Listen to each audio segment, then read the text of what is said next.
morning to ya.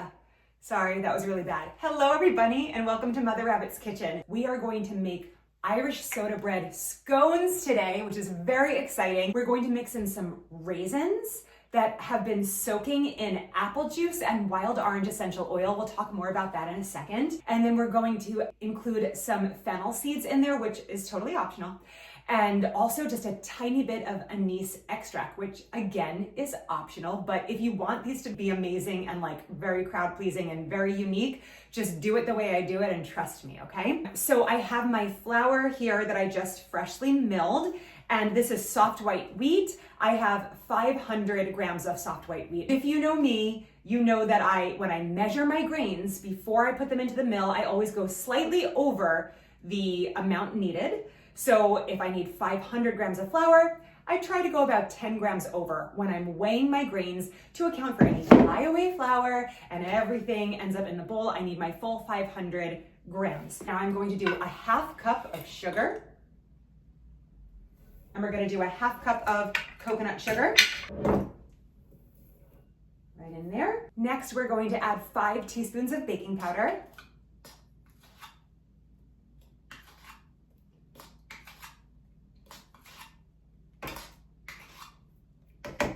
And then 1 teaspoon of baking soda. If your baking soda is at all clumpy, make sure you do this before putting it into your dry ingredients. You do not want clumpy baking soda patches in your scones. Mine is not that clumpy, but I've had clumpy baking soda before, and you can ask my children. There was a banana muffin incident where they were turned off. They were turned off from banana muffins for a little while because they were biting into clumps of baking soda. Nobody's perfect, right? Now I'm gonna add 1 rounded teaspoon of salt. I use Redmond's real salt. The flavor is incredible and it's unrefined, so good for you. So a nice rounded teaspoon here. And now I have my teaspoon of fennel seeds. And if you want, you can kind of move them around in your fingers before you put them in. It kind of rakes them up, releases the oils, spreads out the flavor a little more evenly. It already smells amazing just breaking up those fennel seeds in my fingers. So good. I'm just gonna whisk up my dry ingredients. It's just easier to come to you instead of moving the camera around. Whisk those up really well. I may have forgotten to tell you about one of the most amazing parts of these scones, and that is adding raisins that are not just plain old raisins, but raisins that have been soaking in apple juice mixed with a little wild orange essential oil. If I already said that, forgive me. I'm just really passionate about these raisins. I will tell you, you do not have to do that step. You can just grab raisins right out of the package and add them in at the end. You're gonna need 2 cups. But this is an extra step that makes the flavor pop and just be so deep and delicious. You're gonna wanna do that step ahead of time. So I did it this morning. You can do it the day before and then just stick the bowl of raisins and apple juice and wild orange oil in the fridge and then just pull them out the next day. I did mine this morning. I let them sit on the counter for about an hour or 2, and then I put them in the fridge just to get them nice and cold because we want all of our ingredients to be as cold as possible when we mix our scone dough. The colder the scone dough, the better when it goes in the oven. It gives it that nice rise. So I have a bowl here where I am just going to put 2 cups of raisins in, and then I have a cute little jar of apple juice, which is a 10-ounce jar. So you're going to want at least a cup or a cup and a half of apple juice and pour that right in. And then I have my wild orange essential oil, which is optional but does add an extra flavor. So go ahead and put a few drops of that, maybe 2 drops in, and then just take a spoon, stir that around really, really well, mix all those flavors together, and then you're going to cover it with plastic wrap and let it sit on the counter for an hour or 2, and then pop it in the fridge to chill. Or you can go ahead and put it right in the fridge if you're doing it a day ahead and you don't want to have it sitting out on the counter. You can put the wrap on top, put it in the fridge, let it sit overnight, and then when you're ready to bake the scones, they will be ready for you. Okay, I have 2 things to take care of. One is cubing up some butter and cutting it into the dry ingredients. The other is assembling my wet ingredients. And even though the butter is the next step that goes into the bowl, I'm going to assemble my wet ingredients first, whisk them up, and then just put them in the fridge so they are ready to pour in as soon as my butter has been mixed into the dry ingredients. You might be asking yourself why. It's because we want that butter to stay as cold as possible. I have it in the fridge right now. As soon as I cube it up, it's going in there, cutting it in, and then we're gonna put our wet ingredients in. So hold off on the butter just for a second while we get our wet ingredients mixed together and place them in the fridge. So I'm gonna do 1 cup of buttermilk, 2 eggs, and a half teaspoon of anise. Okay, so we've got our fresh buttermilk here. I'm gonna do 2 cups of that. No, 1 cup. Sorry, 1 cup of buttermilk. 1 cup of buttermilk and 2 eggs. There we go. I have done that before in recipes where I've accidentally doubled the amount of milk that I need, pour it in, and then realize, oh my gosh, I have to double everything else now. I did that with cornbread one time, and I was already making a pretty large batch of it. And then I was like, well, I don't want to waste these ingredients, but I doubled the milk. I'm gonna have to double everything else. And I made 2 huge cast irons of cornbread. It was one of the best days ever. So we've got our 1 cup of buttermilk. I'm gonna pour that in a bowl. I'm just gonna want a bigger area to whisk in my eggs. So I have 2 eggs. There we go. 1/2 teaspoon of anise extract. I'm just gonna break my yolks there and just whisk this up. Slightly splashing myself.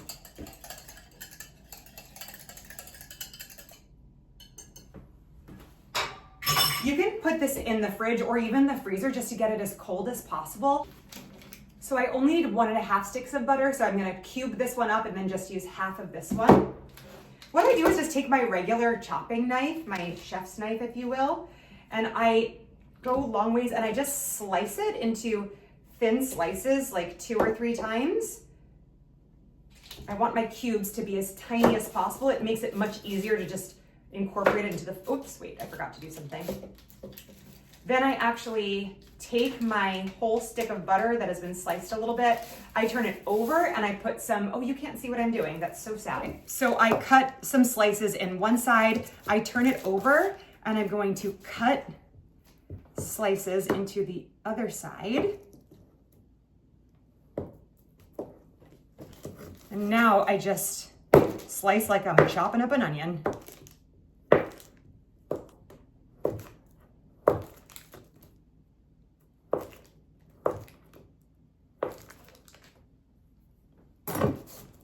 So it stays on the little paper, and then I'm just gonna put it right into my flour mixture. And I'll cut 1/2 of this stick. I'll wrap this up, save it for something else. And I'll do the same thing with my 1/2 stick. Just slice as thinly as you can. I try to get like 3 good slices in there. And then again on this side, 1, 2, 3. The colder your butter, the better it will be to work with. If you want to put your butter in the freezer for a ½ hour before you do the step, that's totally fine too. That will work. If it's too frozen, it might be hard to cut, but you could always grate it as well. All right, I got my 1/2 stick here, so that's 1.5 sticks of butter. Then I use my pastry cutter. I've had this for many, many years and it's worked really well for me. If you don't have a pastry cutter, you have a couple of different options. You can still cube the butter like this and then just go in with your hands and just kind of pinch everything and mix it until the butter is well incorporated. You could also take knives and kind of literally cut the butter in, but I find this to be the most efficient. So I'm gonna go in here. Oh, the other option is if you're not cubing your butter, you could freeze your butter and then grate it with a cheese grater right in. I'm sure you've seen that before. All right, so I am just pushing down so that I'm kind of cutting all of that butter over and over and over. And then because our butter is nice and cut into that, we want to work quickly to get our wet ingredients in and just keep everything as cold as possible. And we'll talk more about that in a second. Okay, that looks good. It's also a really good workout. Just go in there. like to get, there's some butter stuck in there. I don't like any butter to be left out. And I've got my wet ingredients, my buttermilk, eggs, and anise. And I'm just going to put it right in the middle there. Before I mix this in, I'm gonna grab my raisins. Now this is the bowl of soaked raisins that I was talking about and showing you before, and you can see how they have really plumped up and absorbed a lot of that apple juice orange mixture.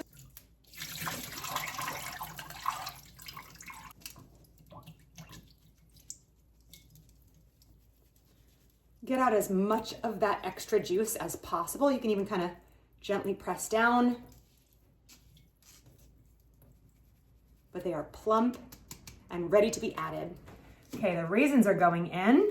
Now we officially have all of our ingredients in the bowl. I'm just gonna stir everything together with this. This is a very firm rubber spatula, so I can use this. If you don't have a good firm rubber spatula, you can absolutely use a wooden spoon.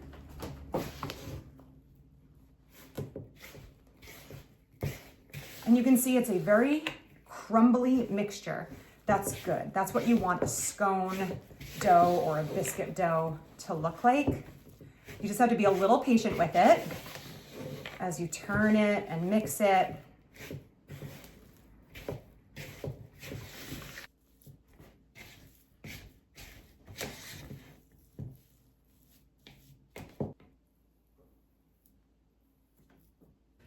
Okay, stay with me.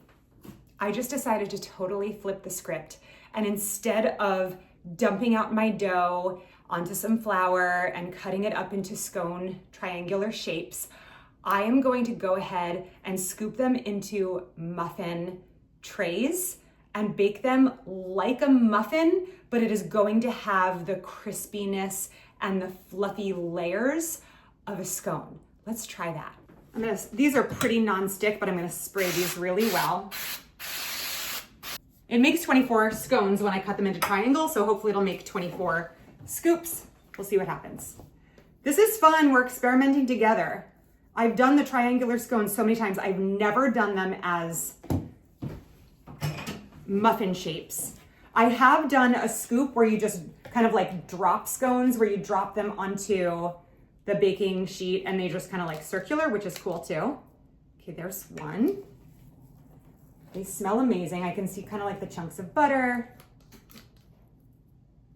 Okay. I have my oven preheating to 375.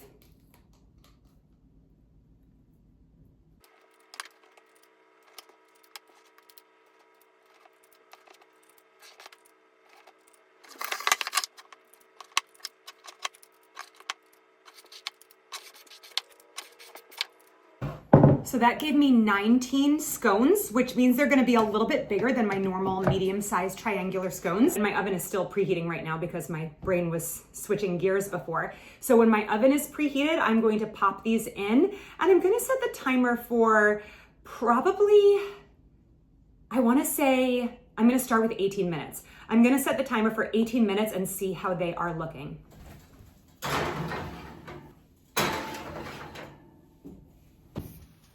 Oh baby, look at those beauties. They are ready to come out. I think.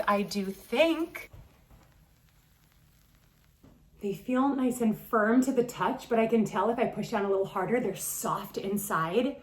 So I'm gonna let them sit for a second and then see if they wanna loosen out of the muffin tray. They actually look like they're gonna pop right out, so we'll get them cooling on the wire rack. Just gonna take a knife and loosen them. That looks beautiful. Look at this. A muffin-shaped scone. What do you think about that?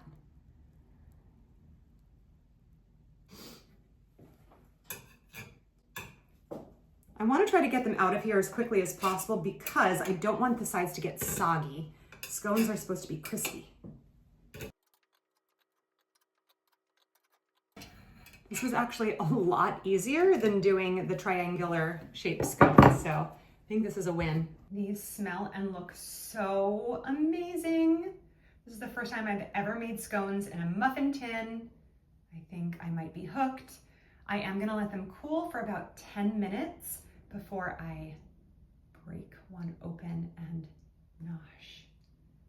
Are you ready to break into one of these with me? Let's see, let's get a good one.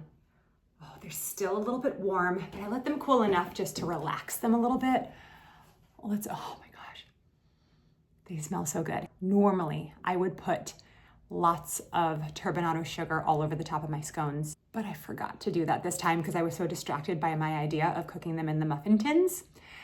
So they do not have the crusty sugar topping, but they are very crispy feeling. So I'm gonna taste them and see if it really needs the sugar or if they're just good enough on their own. Oh my gosh, should open it up for you. Let's see. Oh my gosh, look at that. All right. Oh, they smell so good. They have kind of a biscuity smell from the buttermilk.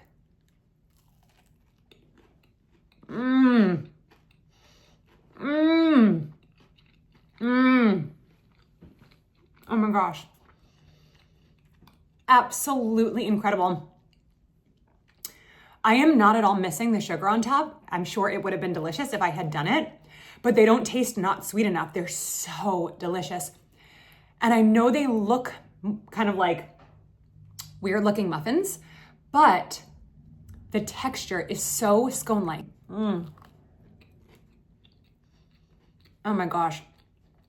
Slightly tangy from the buttermilk and these raisins that are bursting with flavor. This was such a success. Seriously, this is so good. They remind me so much of Irish soda bread, but have an even deeper flavor and more exciting texture. I'm still gonna make Irish soda bread, but why not have both? Thank you so much for joining me, especially on my little experiment journey. I hope you make them, I hope you enjoy them, and I hope you have a very happy St. Patrick's Day.